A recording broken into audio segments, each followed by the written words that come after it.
हाँ। अच्छा, वंशिका आ गई है। और बच्चे। ठीक है। हाँ, कौन सा टॉपिक चल रहा था अपना? अपना कौन सा टॉपिक चल रहा था आज?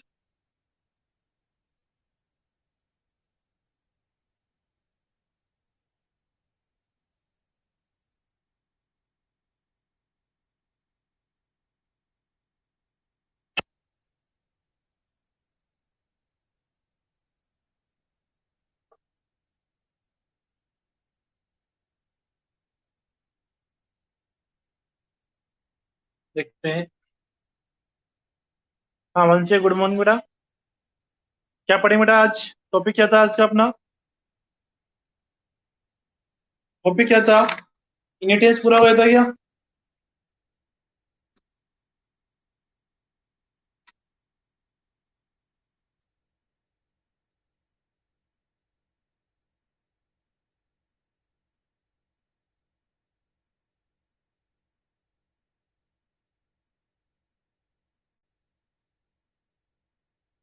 हाँ।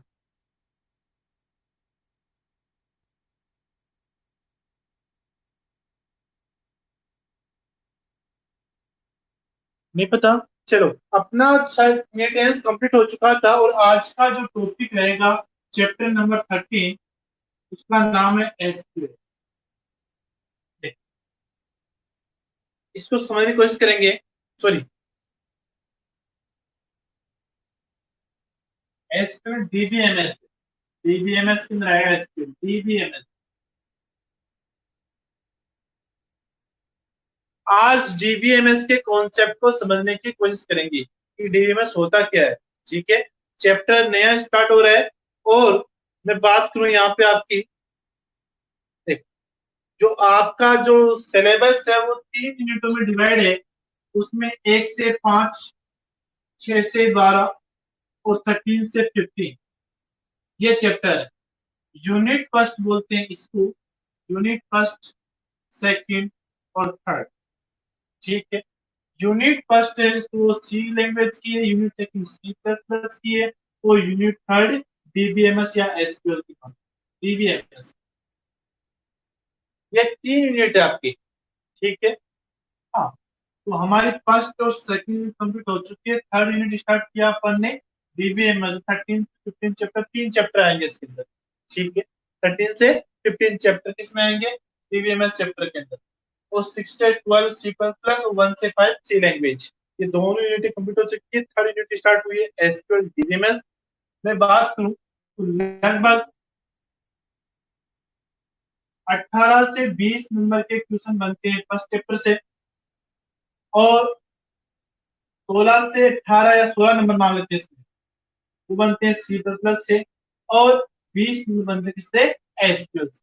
अगर मैं बात करूं सिंपल राउंड फिगर के अंदर, तो 20 नंबर क्वेश्चन फर्स्ट यूनिट से, 16 नंबर के यूनिट क्वेश्चन सेकंड यूनिट से, और 20 नंबर की क्वेश्चन थर्ड यूनिट से बनते हैं। ठीक है। 20, 16, 20। ठीक है। ये क्वेश्चन बनते हैं 20, 16, 20 किससे? 15 से 6, 12 से 13 से 15 तक। क्लियर है यहाँ तक? तो हम हमारे थर्ड यूनिट स्टार्ट होती है एसक्यूएल डीबीएमएस। क्लियर? देखते हैं डीबीएमएस।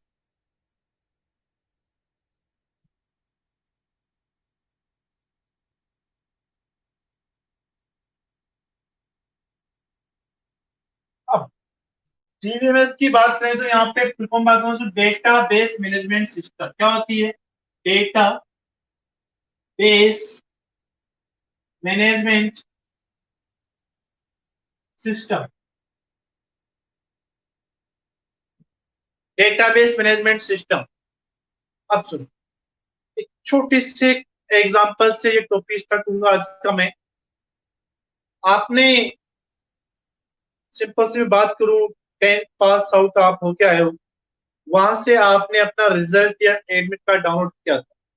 मतलब बोर्ड की वेबसाइट, आरबीएसई बोर्ड की वेबसाइट से आपने अपना एडमिट कार्ड और रिजल्ट डाउनलोड किया। मान लिया आपने जो अपना रिजल्ट निकाला, इस रिजल्ट के लिए आपने जो सिस्टम है, कंप्यूटर है, उसमें आपने उन्हें रोल नंबर एंटर किया। क्या किए? रोल नंबर एंटर किया। रोल नंबर एंटर करते ही वो आपका रिजल्ट शो कर रहा है क्या? हाँ। हाँ बेटा राहुल, गुड मॉर्निंग बेटा। ठीक है। हाँ जी सर, आप बहुत दिनों बाद क्लास में प्रेजेंट हो आज। अब तक कहाँ थे बेटा आप? हाँ दिशा, अब तक कहाँ थे बेटा आप? चलो, तो मैंने क्या कहा कि आपने अपना रिजल्ट डाउनलोड किया, रिजल्ट के लिए आपने रोल नंबर एंटर किए। रोल नंबर एंटर करते ही आपका रिजल्ट आपके मॉनिटर स्क्रीन पे शो हो रहा है। हो रहा है क्या? अब मुझे ये बताओ, रिजल्ट शो कहाँ से आ रहा है? रिजल्ट शो कौन कर रहा है? आपका डेटा किसके पास है?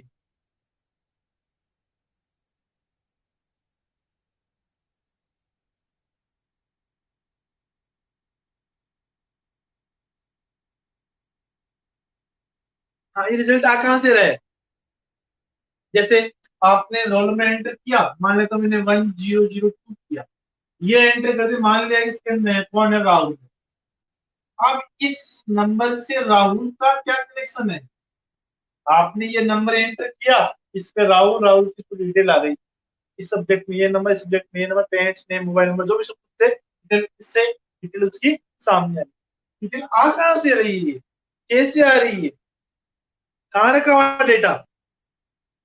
डेटा कहाँ पे रखा हुआ है?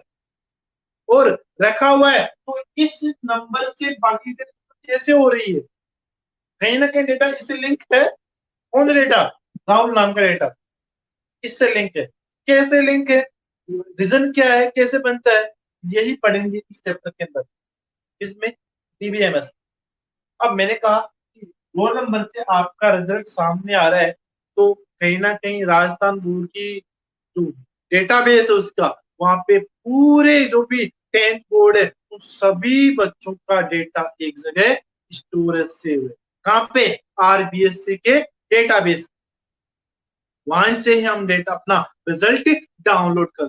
अगर आप अपना डेटा वहां दोगे नहीं तो डेटा वापस आप रिट्रीव कैसे करोगे? फॉर्म भरते हैं तो फॉर्म भरने के माध्यम से वहां उस आरबीएससी के डेटाबेस में आपका डेटा स्टोर हो रहा है। वो स्टोर होने के बाद जैसे आप कभी रिजल्ट अपना एडमिट कार्ड डाउनलोड करते हो तो वो डेटा वही से ही आपके सामने क्रिएट होता है। समझ में आया क्या? यही चीज होती है डेटाबेस। अब जैसे इन सभी वर्डों का अलग अलग मतलब बताएंगे पहले, फिर इन चारों को एक साथ मिला देंगे तो आपको डीबीएमएस की डेफिनेशन पता लगेगी। डीबीएमएस होता क्या है? आजकल मैं बात करूं, कई स्कूलों के अंदर कंप्यूटराइज डेटाबेस हो गया। पहले फाइल सिस्टम था, रिकॉर्ड पे थे नहीं थे। अगर मैं बात करूं, पहले कई ही स्कूल कॉलेज वगैरह फाइल सिस्टम काम कर रहे थे। मतलब जो भी डेटा उसमें स्टोर कर रहे थे वो रिकॉर्ड में हो रहा था। आजकल कंप्यूटराइज हो गया है नहीं है। तो पहले अगर मान ले, एक छोटा सा एग्जांपल लेता हूँ, किसी स्कूल लेता हूँ, उस स्कूल में मान लिया 1000 बच्चे हैं। ठीक, उन 1000 बच्चों में मान लेते हैं कि 100 बच्चे 12th क्लास के।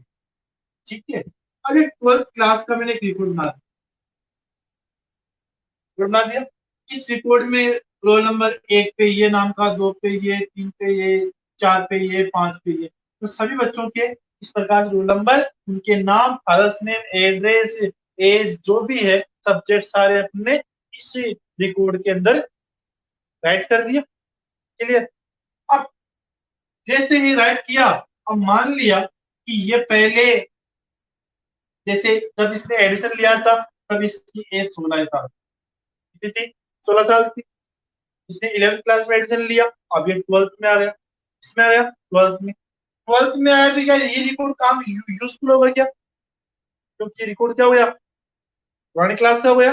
अब न्यू क्लास के लिए नया रिकॉर्ड बनाना पड़ेगा हमारे। ठीक है। मतलब ये डेटा क्या हो गया हमारा, वेस्ट हो गया। ठीक है।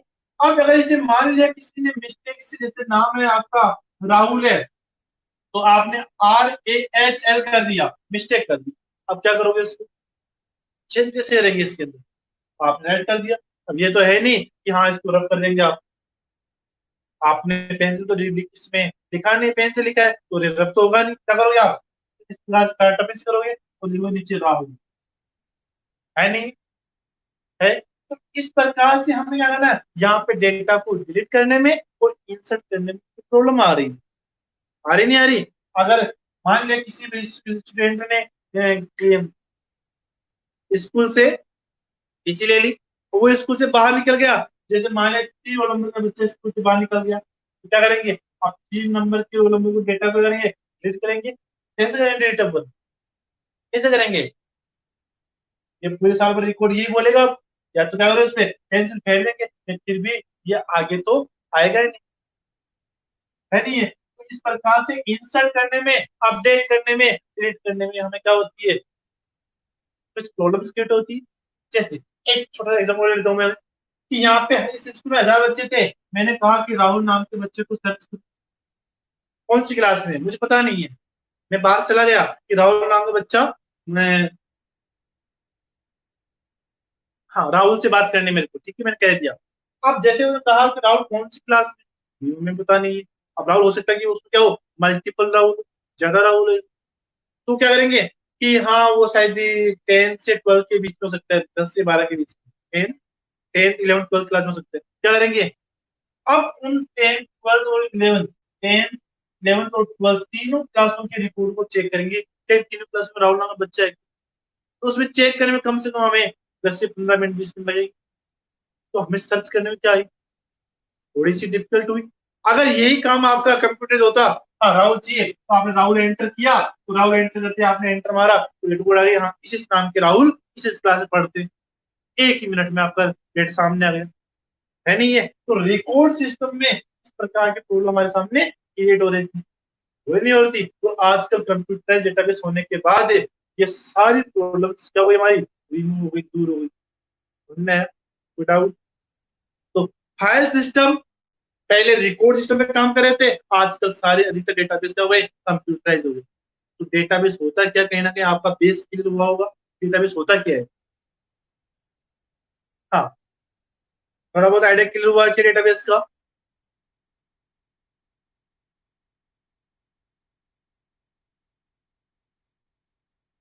हाँ क्या नाम है आपका, वंशिका, राहुल, दिशा, डेटाबेस का कॉन्सेप्ट क्लियर हुआ, क्या होता है डेटाबेस।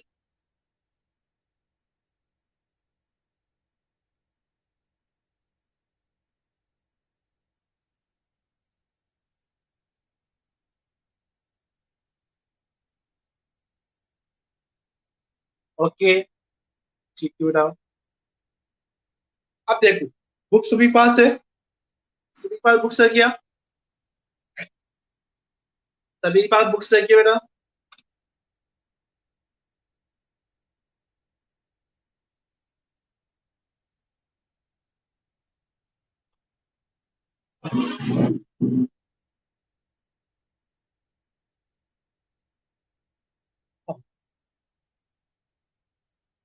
ठीक है, जैसे आपके पास भी है, वंशिका आपके पास, अच्छा आपके पास भी है, ठीक है, तो निकालो चैप्टर डीबीएमएस, निकाल लिया, और डीबीएमएस निकालने के बाद है फाइल सिस्टम का इंट्रोडक्शन,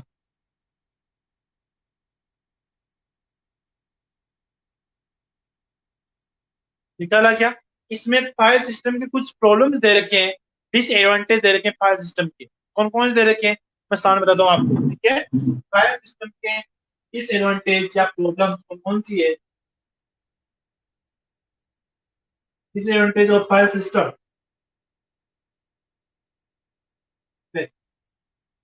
पहला आता है इसमें डेटा रिडेंडेंसी,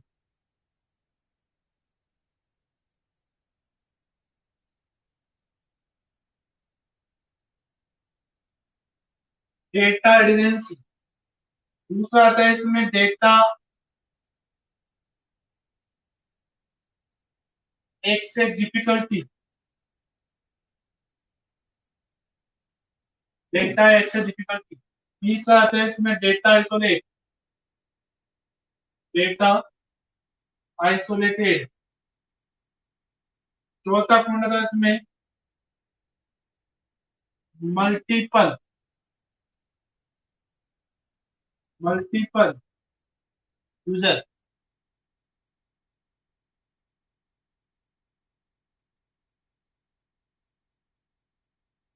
तीसरा आता है इसमें सिक्योरिटी,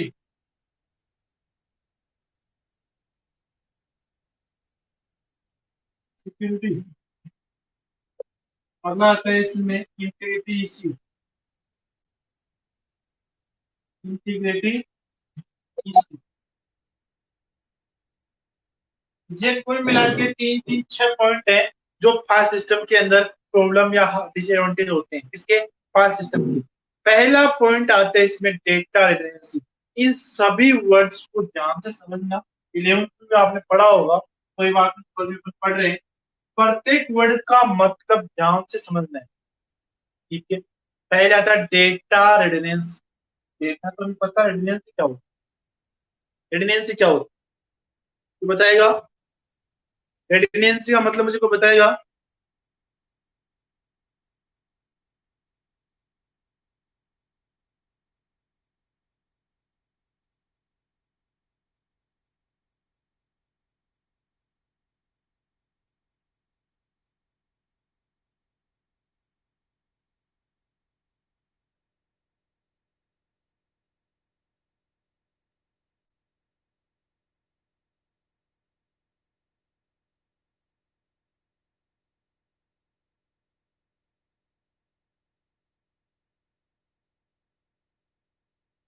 वंशिका एड्रेस।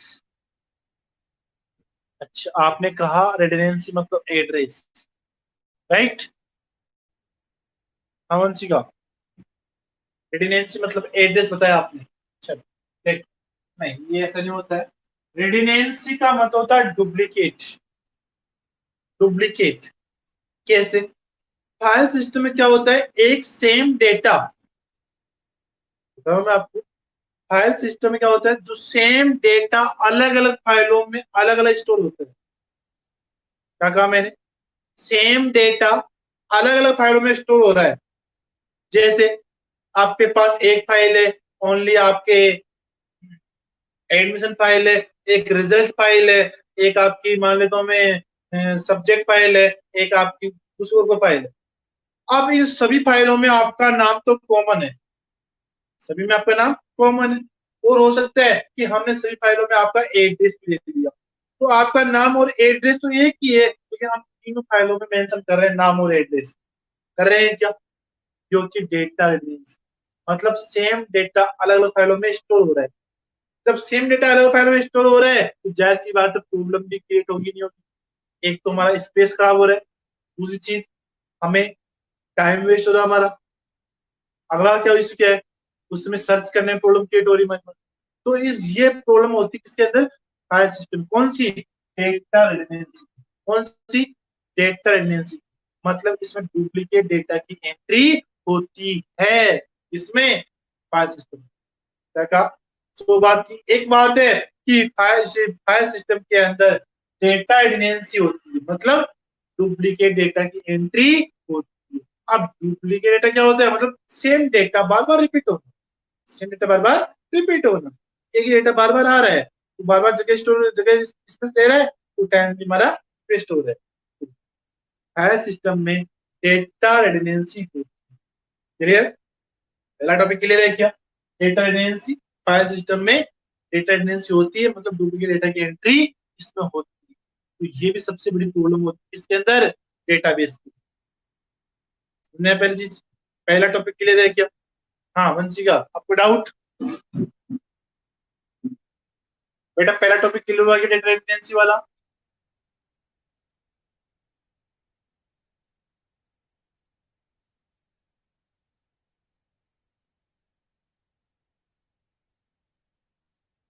ओके, ठीक है। अगला आता है डेटा एक्सेस डिफिकल्टी।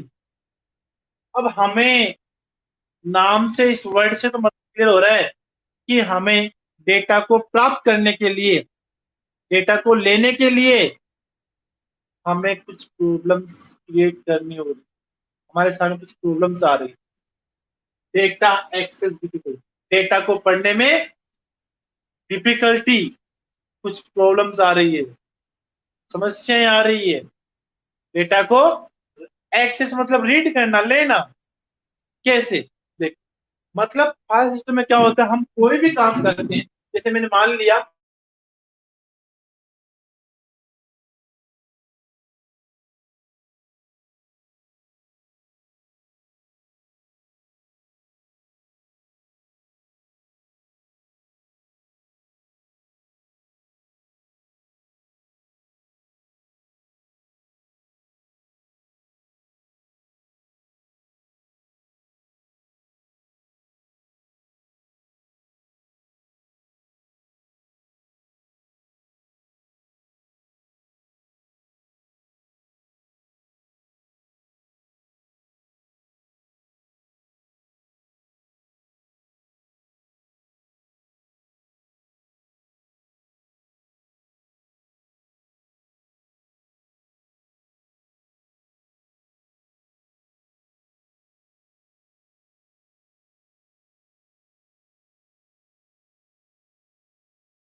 हाँ ठीक है, चलो वापस कर देता हूँ मैं एक्सप्लेन एक बार और।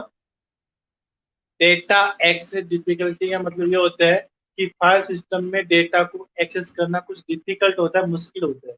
क्यों होता है? क्योंकि इसमें हम कोई भी रिक्वेस्ट देंगे, कोई भी रिक्वेस्ट इसे देंगे तो प्रत्येक रिक्वेस्ट के लिए हमें अलग से प्रोग्रामिंग करनी पड़ेगी। ये नहीं कि एक प्रोग्रामिंग से हम बार बार आउटपुट या रिजल्ट ले सकते हैं, नहीं। हर रिक्वेस्ट के लिए आपको अलग से प्रोग्रामिंग करनी पड़ती है। किसके लिए? फाइल सिस्टम के लिए। इसीलिए फाइल सिस्टम में डेटा को एक्सेस करना क्या होता है? कुछ मुश्किल होता है। क्लियर? अगला आता है डेटा आइसोलेटेड। डेटा आइसोलेटेड का मतलब ये होता है कि इसमें जो भी डेटा होगा अलग अलग फाइलों में अलग अलग, बस कह रहा हूं, जो भी डेटा है वो डेटा अलग अलग फाइलों में अलग अलग फॉर्मेट में स्टोर होता है। क्या होता है? डेटा अलग अलग फाइल्स के अंदर अलग अलग फॉर्मेट में, समझ में आया क्या? डेटा अगर फाइलें अलग अलग है तो उसका फॉर्मेट भी अलग अलग हो, मतलब डेटा अलग अलग फाइलों में अलग अलग फॉर्मेट के अंदर हो सकता है। ठीक है, जरूरी नहीं है आपने जो फाइल बनाई है उस फाइल में डेटा किस फॉर्मेट में, दूसरी फाइल में दूसरी फॉर्मेट हो सकता है नहीं है, डेटा अलग अलग फॉर्मेट में हो सकता है। अगला आता है मल्टीपल यूजर। मतलब फाइल सिस्टम के अंदर एक सेम डेटा को एक समय ओनली एक ही यूजर एक्सेस कर सकता है। एक समय सेम डेटा को मल्टीपल यूजर एक्सेस नहीं कर सकते। मतलब एक समय में उस फाइल सिस्टम को ओनली एक ही यूजर एक्सेस कर सकता है। एक समय में एक से ज्यादा यूजर उस डेटा को एक्सेस नहीं कर सकते। इसके अंदर फाइल सिस्टम। क्लियर? अगला आता है सिक्योरिटी। फाइल सिस्टम में कुछ सिक्योरिटी प्रदान, सॉरी, फाइल सिस्टम के अंदर सिक्योरिटी प्रोवाइड करना में क्या होता है? कुछ डिफिकल्ट होता है। अकॉर्डिंग टू डीबीएमएस, डीबीएमएस के अनुसार फाइल सिस्टम के अंदर सिक्योरिटी देना प्रॉब्लम सामने आती है या डिफिकल्ट होता है, मुश्किल होता है। ठीक है, अगला आता है इंटीग्रिटी इश्यू। इंटीग्रिटी मतलब इकट्ठा करना, मतलब डेटा को एक साथ कलेक्ट करने के, जब कलेक्ट करते हैं, इकट्ठा करते हैं, तभी हमें कुछ प्रॉब्लम सामने आती है, कुछ इश्यूज हमारे सामने क्रिएट होते हैं। ले रहे क्या? ये सारे पॉइंट हुए फाइल सिस्टम के डिसएडवांटेज। इसके फाइल सिस्टम के डिसएडवांटेज, ये सभी इसके प्रॉब्लम्स। चलिए, पहला डेटा रिडंडेंसी, दूसरा डेटा एक्सेस डिफिकल्टी, तीसरा डेटा आइसोलेटेड, चौथा मल्टीपल यूजर, पांचवा सिक्योरिटी, छठा इंटीग्रिटी इश्यू। ये 6 पॉइंट है फाइल सिस्टम के डिसएडवांटेज। ठीक है, अगला आता है फाइल सिस्टम के एडवांटेज। ये तो थे डिसएडवांटेज। अगला टॉपिक आता है फाइल सिस्टम के एडवांटेज। फाइल सिस्टम के एडवांटेज।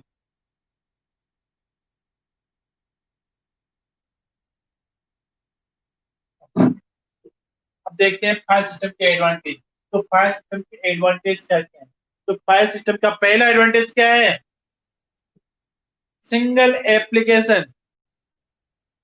मतलब एक यूजर या एक एप्लीकेशन के लिए इसे आसानी से बनाया जा सकता है।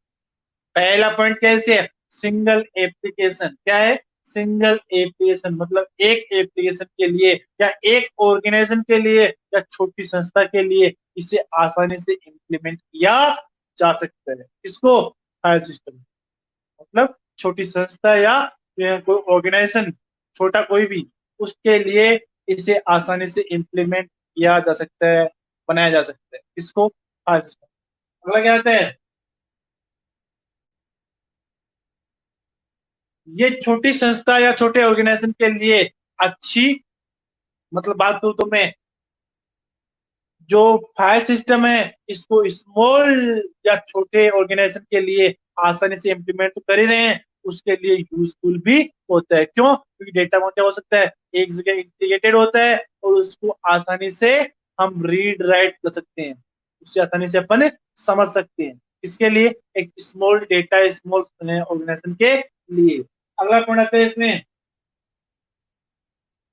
और हाँ, मतलब इस फाइल सिस्टम में ओनली कोई भी यूजर जिसको सिंपल सी नॉलेज होती है फाइल सिस्टम के बारे में, अगर थोड़ी बहुत नॉलेज होती है, तो वो यूजर इसको आसानी से एक्सेस कर सकता है, दिखा सकता है, हमें आसानी से शो कर सकता है। अगर डेटाबेस की बात करूं, जिसको डेटाबेस के बारे में अच्छी नॉलेज होगी वो ही उस पर काम कर सकता है। इसके लिए जिसको थोड़ी बहुत भी नॉलेज होती है फाइल सिस्टम की, वो इस पर आसानी से काम कर सकता है, वो डेटा को आसानी से आपके सामने शो कर सकता है। डेटाबेस के लिए अलग से नॉलेज होना जरूरी होता है।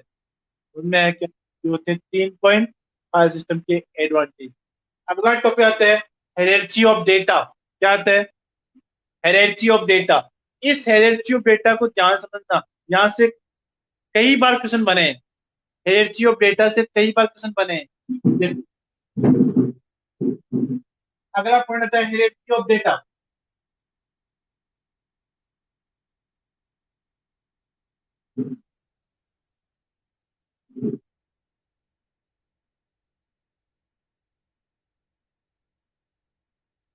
हायरार्की ऑफ डेटा, इसमें पहला पॉइंट आता है फिट। दूसरा पॉइंट आता है इसमें फील्ड। तीसरा पॉइंट आता है इसमें फील्ड के बाद में रिकॉर्ड। चौथा पॉइंट आता है इसमें रिकॉर्ड के बाद में फाइल। अगला पॉइंट आता है इसमें डेटाबेस।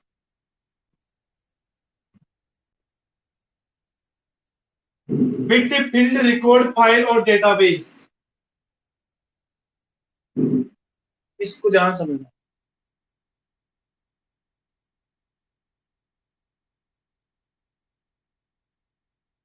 आप डेटाबेस में कोई भी डेटा अगर स्टोर कर रहे हो, ठीक है, तो डेटा किस फॉर्मेट में स्टोर होता है? जैसे मान लिया आपने स्टोर किया ए, कैसे किया ए। अब ये क्या कंप्यूटर में ए स्टोर होता है क्या? नहीं। कंप्यूटर क्या समझता है? Binary language. और बाइनरी क्या होते हैं? जीरो और वन। तो जो भी डेटा स्टोर होगा वो बिट की फॉर्मेट में स्टोर होता है। क्या होता है? बिट की फॉर्मेट, मतलब जीरो और वन के फॉर्मेट में स्टोर होगा। क्या कहा मैंने? जो भी डेटा डेटाबेस में स्टोर हो रहा है वो जीरो वन की फॉर्मेट में स्टोर होता है। क्या होता है? जीरो वन की। और जीरो वन को क्या बोलते हैं अपन? बिट बोलते हैं। मतलब अगर टोटल में बात करूं यहाँ पे 101 कितनी बिट हो गई है? 3 बिट हो गई। बिट हो गई, 3 बिट हो गई। मान लिया 10 बिट हो गया, यहाँ पे 2 बिट हो गई। पेपर मान लिया कितने हो गए यहाँ पे? 4 बार में लिया तो यहाँ पे 4 बिट हो गई। ठीक है, तो जो भी डेटा आपको स्टोर करना है वो डेटा बिट की फॉर्मेट में स्टोर होता है। तो वो बिट क्या कहलाती है? जीरो या वन। ये क्या पहला टॉपिक क्या है? बिट। जो भी डेटा आपको स्टोर करना है वो बिट की फॉर्मेट में स्टोर होता है। बिट मतलब जीरो या वन के। क्लियर? अगला आता है फील्ड। क्या आता है? फील्ड। फील्ड क्या होता है?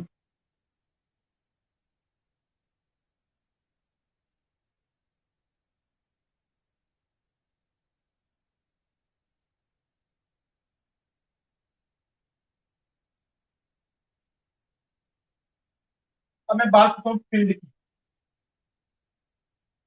देख, इस फील्ड को मैं बोल सकता हूँ एट्रीब्यूट भी बोल सकता हूँ। क्या बोल सकता हूँ इसे? एट्रीब्यूट भी मैं कहता हूँ।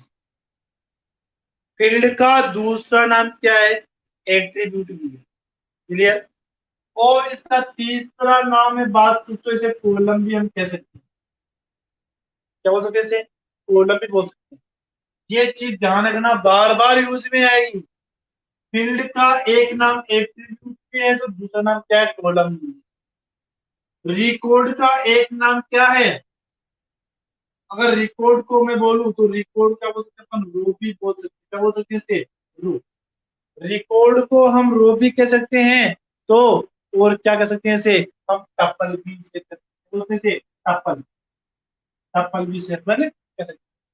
रिकॉर्ड को रो और टपल भी अपने से बोल सकते हैं। किसको?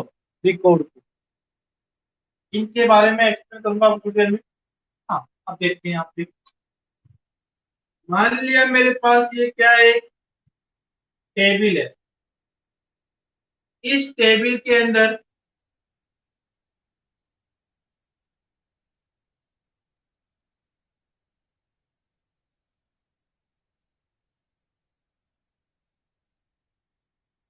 इस टेबल में रो कितने हैं, कॉलम कितने हैं, क्या आपको दिखाई दे रहा है क्या? हाउ मेनी रो, इसमें रो कितने हैं और कॉलम कितने हैं?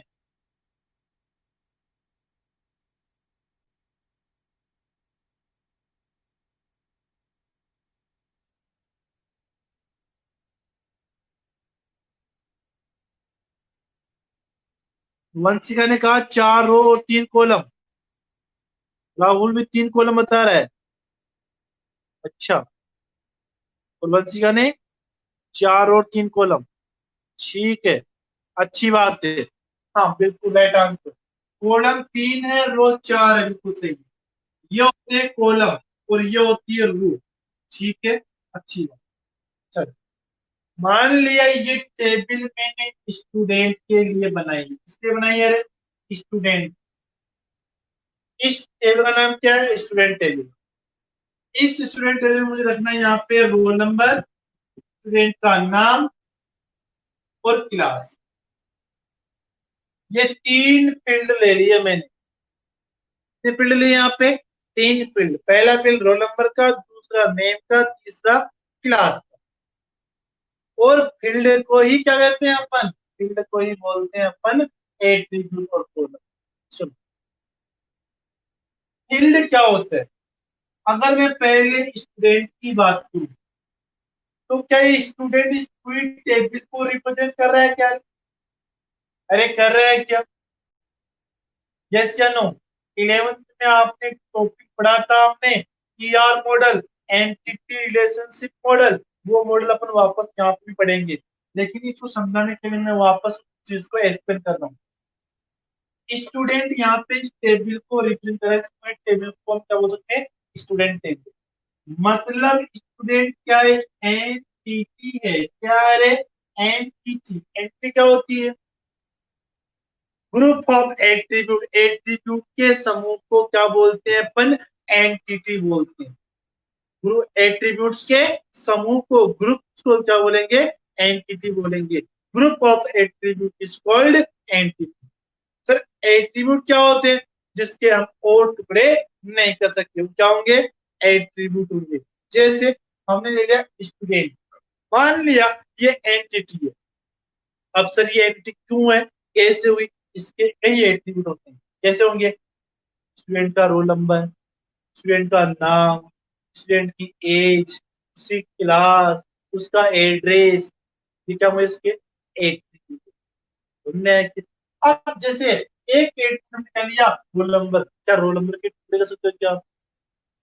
कह सकते हैं। ये क्या है? एट्रीब्यूट। ठीक है, एट्रीब्यूट होते हैं जिसके हम और टुकड़े नहीं कर सकते, वो क्या होंगे? एट्रीब्यूट। ठीक है, समझ में आया आपके? एंटिटी और एट्रीब्यूट दोनों वर्ड क्लियर हो गए होंगे। बाकी एंटिटी को अपन आगे अच्छे से और पढ़ेंगे। बहुत 13 चैप्टर में आपका ईआर मॉडल ही है। ठीक है, तो ईआर मॉडल में वहां पे अच्छे से और एक्सप्लेन करेंगे। लेकिन यहाँ पे फील्ड को समझाने के लिए चीज मैं आपको वापस बता रहा हूँ। क्या कहा कि स्टूडेंट एंटिटी होती है? क्या होती है? ग्रुप ऑफ एट्रीब्यूट के समूह क्या बोलते हैं? एंटिटी बोलते हैं। और एट्रीब्यूट क्या होते हैं जिसके अपन और टुकड़े नहीं कर सकते? ठीक है, तो क्या होंगे? एट्रीब्यूट। जैसे एग्जाम्पल स्टूडेंट, स्टूडेंट एंटिटी क्यों है? जिसके कई एट्रीब्यूट होते हैं, जैसे roll number, name, age, address, class. ऐसे बहुत सारे एट्रीब्यूट के हो सकते हैं। तो मान लिया स्टूडेंट एंटिटी के 3 एट्रीब्यूट अपन ले लिए, एक रोल नंबर, नेम और क्लास ले लिए क्या? ये एट्रीब्यूट थे। अब मैंने क्लास नाम का एट्रीब्यूट किया, तो यहाँ पे इस एट्रीब्यूट से रिलेटेड वैल्यू भी इसके अंदर आएगी। जैसे मान लिया 11th class, 12th class, 10th class. क्या मैं यहाँ पे राहुल ले सकता हूँ क्या? नहीं ले सकता। मतलब रिलेटेड डेटा या रिलेटेड एट्रीब्यूट्स को, रिलेटेड डेटास को हम क्या बोलेंगे? एट्रीब्यूट।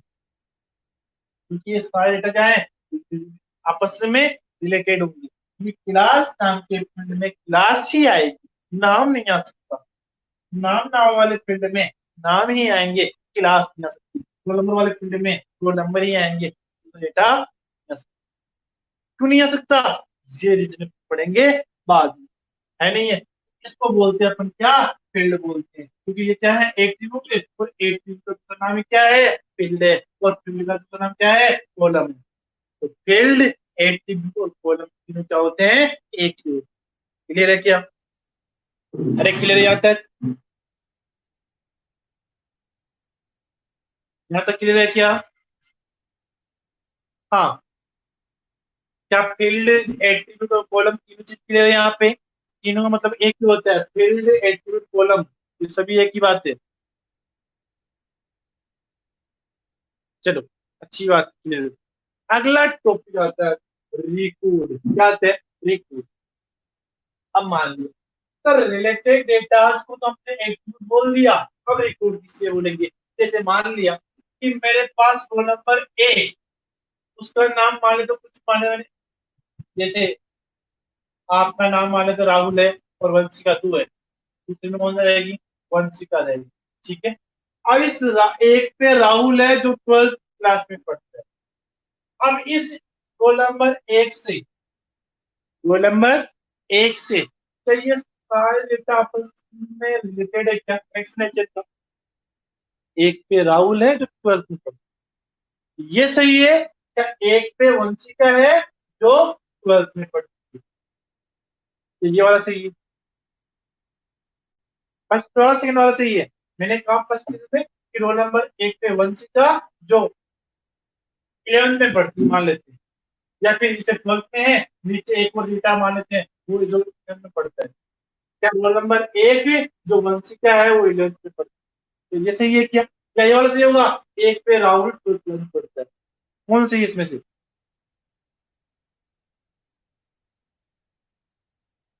हाँ, एक राहुल 12th, अच्छी बात, बिल्कुल ये वाला सही है, एक राहुल और 12th, क्योंकि ये डेटा आपस में क्या एक दूसरे से लिंक है, रिलेटेड है नहीं है? तो रिलेटेड डेटा या लिंक डेटा क्या बोलेंगे हमें? रिकॉर्ड बोलेंगे। क्या बोलेंगे? रिकॉर्ड बोलेंगे। और रिकॉर्ड को ये क्या होती है, रो भी होती है, तो नंबर बोलते हैं, और रो भी बोलते हैं, और इसको क्या बोलते हैं अपन, टपल भी बोलते हैं। तो रो, रिकॉर्ड और टपल तीनों एक ही बात है। क्या कहा मैंने? रिलेटेड डेटा या रिलेटेड या आपस में रिलेशन वाले डेटा क्या बोलेंगे? रिकॉर्ड बोलेंगे। समझ में आया क्या?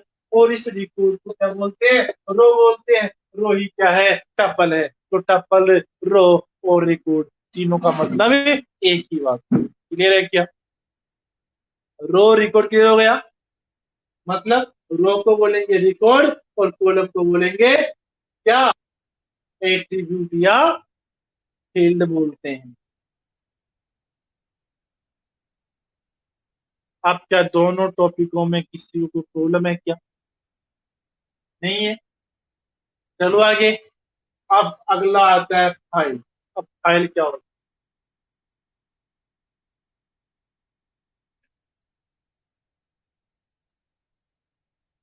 तो फाइल को सिंपल सी बात करूं तो रिलेटेड रिकॉर्ड्स को, related records is called file. मतलब रिलेटेड रिकॉर्ड्स के समूह को क्या बोलते हैं? फाइल बोलते हैं सर। अब सर बार बार रिलेटेड क्यों आ रहा है? अरे जैसे यहाँ पे एक दो तीन, मतलब ये रोल नंबर आपस में इस टेबल में कौन सी क्लास आ रही है? स्टूडेंट टेबल आ रही है। मतलब इस सारे डेटा, सारे रिकॉर्ड आपस में रिलेटेड है। तो मेरा रोल नंबर फर्स्ट आएगा, फिर सेकंड, फिर थर्ड, फोर्थ, इस प्रकार से आ रहा है। मैंने यहाँ दे दिया, जैसे मान लिया एक रिकॉर्ड मान लो कुछ दूसरा कि जैसे टीचर मान लेते हैं, यहाँ पे मैं टीचर का नाम डाल दिया, क्लास होती नहीं, छोड़ दिया, रोल नंबर होता नहीं, छोड़ दिया। तो क्या ये रिकॉर्ड इसमें जा सकता है क्या? क्या टीचर वाला रिकॉर्ड इस टेबल में जा सकता है क्या? नहीं जा सकता। टीचर वाला रिकॉर्ड इसमें नहीं जा सकता, इसमें ओनली स्टूडेंट की रिकॉर्ड ही स्टोर हो सकती है। तो क्या कहा? तो रिलेटेड रिकॉर्ड्स को क्या कहेंगे? फाइल कहेंगे। मतलब ये एक टेबल है, कौन सी? स्टूडेंट है, एक टेबल मान लें टीचर टेबल है। इस टीचर टेबल में तो मान लें वही फील्ड होंगे, टीचर नेम, टीचर का मोबाइल नंबर, सब्जेक्ट। ठीक है। तो क्या ये टीचर वाला एक फील्ड इस टेबल में जा सकता है क्या? नहीं जा सकता। इसीलिए मैंने कहा है तो रिलेटेड रिपोर्ट्स को क्या बोलेंगे? फाइल बोलेंगे। कंप्लीट टेबल क्या होगा, कहलाएगी? फाइल कहलाएगी, फाइल कहलाएगी। ये क्या? कंप्लीट टेबल क्या बोलेंगे? फाइल बोलेंगे। क्लियर? अरे क्लियर है क्या यह चीज भी? हाँ। अगला आता है, अगला आता है डेटाबेस। अब डेटाबेस की बात करूं तो रिलेटेड फाइल्स के एक समूह को या रिलेटेड फाइल के ग्रुप को क्या बोलेंगे? डेटाबेस बोलेंगे। क्या कहा? रिलेटेड फाइल्स के ग्रुप को, समूह को क्या बोलेंगे? डेटाबेस। कैसे? अब इसमें एक टेबल स्टूडेंट है, दूसरी टेबल टीचर है, तीसरी अकाउंट्स है, चौथी मान लेते हैं मेरे पास में सब्जेक्ट है, पांचवी टाइप टेबल है। इस प्रकार टेबल बनी हुई है। क्या मैं इसके अंदर क्या मैं इसके अंदर क्या जैसे मैंने इस टेबल के अंदर बैंक में बैंक टेबल बना सकता हूँ कि इसके अंदर, या फिर मैं कोई सी जैसे वो कुछ टेबल मान लेते हैं अपन, जैसे मान लिया मैंने टीचर ले लिया, स्टूडेंट ले लिया, अकाउंट्स ले लिया, टाइम टेबल ले लिया, ये चार टेबल ले ली। इसके अलावा क्या मैं इस टेबल के इसके अंदर पांचवी टेबल जो बनाऊंगा उसका नाम मैं आपको बता रहा हूँ, एम्प्लॉय बना दिया। तो एम्प्लॉय टीचर के अंदर आएगा, एम्प्लॉय रहने दो एक बात के लिए। और मानते हैं अपन, हाँ लेबर मान लेते हैं इसके अंदर, लेबर टेबल। तो क्या लेबर टेबल का स्कूल से कोई रिलेशन है? नहीं। तो यहाँ पे स्कूल नाम के डेटाबेस के अंदर ये टेबल आएगी ही नहीं। तो रिलेटेड टेबल्स को या रिलेटेड फाइल्स के ग्रुप को क्या बोलेंगे अपन? डेटाबेस। क्या बोलेंगे? डेटाबेस। मतलब जो फाइल्स, जो डेटा, जो टेबल्स उसमें यूज में आ रही है, उन्हीं का क्या बनाएंगे? ग्रुप बनाएंगे। तो ग्रुप क्या कहलाएगा? डेटाबेस। क्या कहलाएगा? डेटा। यहाँ तक क्लियर? एक बार वापस ओवरव्यू दे रहा सभी चीज का, एक बार वापस ओवरव्यू देखना साहब।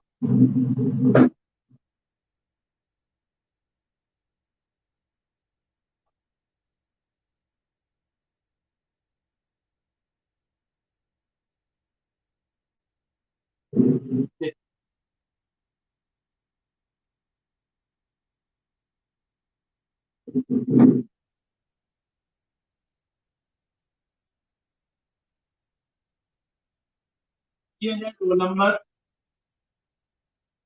ये है नेम, ये मान लेते हैं एज।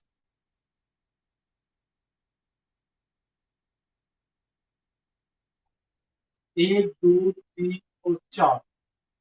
बेटा कुछ लिखा हुआ ABCD मान लेते हैं आप, ठीक है। ए 16 मान लेते हैं, 15 मान लेते हैं, 16 मान लेते हैं, 17 मान लेते हैं। इस टेबल में इसे तो हम कहते हैं क्या? कॉलम फील्ड या एक, क्या बोलते हैं? कॉलम फील्ड या एक। इसको कॉलम, इसको हम बोल सकते हैं क्या? रो, रिकॉर्ड, रो रिकॉर्ड या टपल। रो रिकॉर्ड या टपल किसको बोलेंगे? ठीक। रिलेटेड रिकॉर्ड्स को, ये रिकॉर्ड ये रहा, एक रिकॉर्ड सॉरी, एक रिकॉर्ड ये रहा, एक ये रहा, एक ये रहा, एक ये। तो रिलेटेड रिकॉर्ड्स को क्या बोलेंगे? फाइल बोलेंगे। क्या बोलेंगे? फाइल बोलेंगे। अब ये फाइल एक हो गई। इसी प्रकार से मान लीजिए मेरे पास दूसरी फाइल एक और है। टीचर ने, सब्जेक्ट और मोबाइल नंबर। ठीक है। मान लीजिए अभी एक्स वाई कोई भी मान लेते हैं। ये टेबल है टीचर टेबल, ये कौन सी थी? स्टूडेंट। एक फाइल स्टूडेंट हुई, दूसरा कौन सी हुई? टीचर। यहाँ पे क्या ये वाला रिकॉर्ड जा सकता है क्या? नहीं जा सकता। तो रिलेटेड रिकॉर्ड्स को क्या कहा मैंने? फाइल का। तो रिलेटेड फाइल्स को, एक फाइल ये रही, एक फाइल ये, इन दोनों फाइलों का आपस में कोई रिलेशन है, लिंक है नहीं है? तो रिलेटेड फाइल्स क्या बोलेंगे? डेटा। और डेटा ये क्या, हमने क्या पढ़ा आज? Hierarchy of data. पहला टॉपिक इसमें बिट, फील्ड, रिकॉर्ड, फाइल और डेटाबेस। ये होता है हायरार्की ऑफ डेटा के 5 पॉइंट। ठीक है। आज के लिए इतना ही, बाकी बात नेक्स्ट क्लास करेंगे। अब क्या हायरार्की ऑफ डेटा में किसी को तो प्रॉब्लम है क्या? हायरार्की ऑफ डेटा में किसी को प्रॉब्लम है क्या? अभी तो पूछ सकते हो मेरे से। हाँ, नहीं है, अच्छी बात बेटा। ठीक है, तो हायरार्की ऑफ डेटा के 5 पॉइंट: बिट, फील्ड, रिकॉर्ड और फाइल और डेटाबेस। ठीक है, ये 5 पॉइंट क्लियर है। बाकी बात करेंगे अपन नेक्स्ट क्लास के अंदर। आज के लिए इतना।